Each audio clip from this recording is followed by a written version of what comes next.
Rasulullah SAW dahulu di perang Khandaq ketika umat Islam lagi terjepit, ketika umat Islam waktu itu lagi mau diserang oleh orang kafir, beliau memberikan kabar gembira bahwasannya kelak akan lahir seorang yang hebat.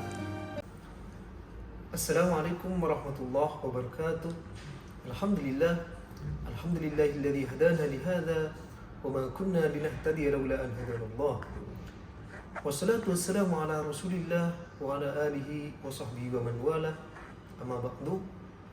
Jadi sangat penting bagi kita di masa sekarang ini untuk membangun generasi yang hebat, generasi gemilang untuk kemaslahatan umat Islam dan kemaslahatan bangsa kita Indonesia. Sehingga Indonesia dapat menjadi negara yang hebat, negara berkembang yang dapat bersaing di kancah internasional dan dapat menjadi negara maju. Rasulullah SAW dahulu di perang Khandaq ketika umat Islam lagi terjepit, ketika umat Islam waktu itu lagi mau diserang oleh orang kafir, beliau lagi menggali farid dengan sahabat-sahabatnya. Beliau memberikan kabar gembira bahwasannya kelak akan lahir seorang yang hebat. Jadi Rasulullah sudah mewanti-wanti agar sahabat ini membangun generasi hebat, membangun generasi gemilang. Sehingga sahabat juga mewanti-wanti kepada para tabi'in kepada tabi'in hingga terus sampai kepada masa Muhammad Al-Fatih. Bagaimana sabda Rasulullah? La tuftahannal Konstantiniyah. Bahwasannya Konstantinopel ini bakal ditaklukkan. Wala nikmal amiruha. Sebaik-baik pemimpin adalah pemimpin ini. Wala nikmal jaish dzalikal jaish. Dan sebagus-bagusnya tentara atau pasukan adalah pasukan tersebut. Jadi dari itu para sahabat akhirnya berjuang keras untuk menaklukkan Konstantinopel, membangun generasi hebat. Begitupun tabi'in hingga Muhammad Al-Fatih.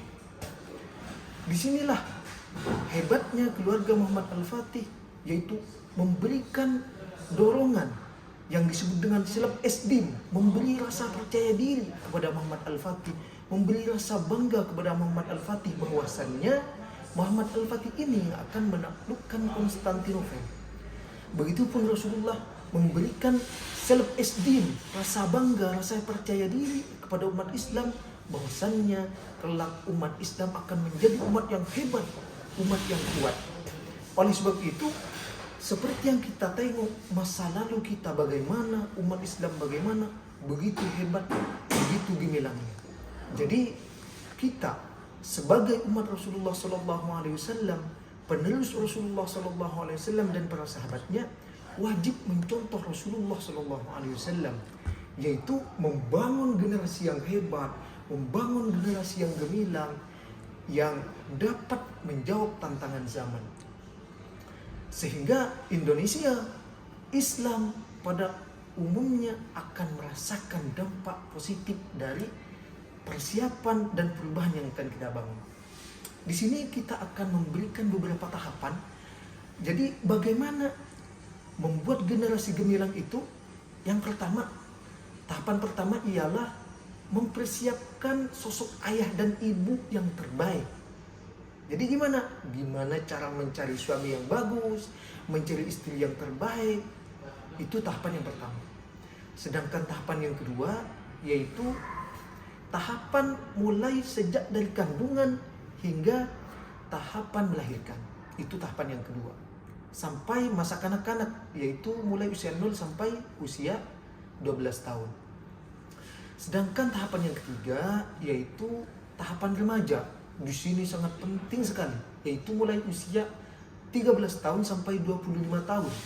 Kenapa di sini penting? Karena otak lagi cerdas-cerdasnya. Ada juga yang mengatakan bahwasannya di sini adalah golden age. Otak emas. Jadi sangat penting untuk diperhatikan oleh orang tua, oleh ayah, oleh bunda yang ingin mencetak generasi hebat. Kemudian tahapan yang terakhir yaitu tahapan dewasa, mulai usia dari 25 sampai ke atas. Disinilah pejuang hebat itu, pejuang sejati itu, generasi hebat itu akan menunjukkan tarinya, akan tampil di depan umat dan akan menjadikan umat menjadi umat yang maju dan modern. Apakah cukup satu? Tidak. Indonesia luas, dunia luas, Islam luas. Kalau misalnya cuma satu, misalnya Indonesia dipimpin oleh satu orang hebat saja, itu tidak cukup. Karena Indonesia ini luas, butuh generasi hebat yang banyak. Jadi kita mari bangun bersama-sama Indonesia, mari bangun bersama-sama Islam untuk memajukan umat ini.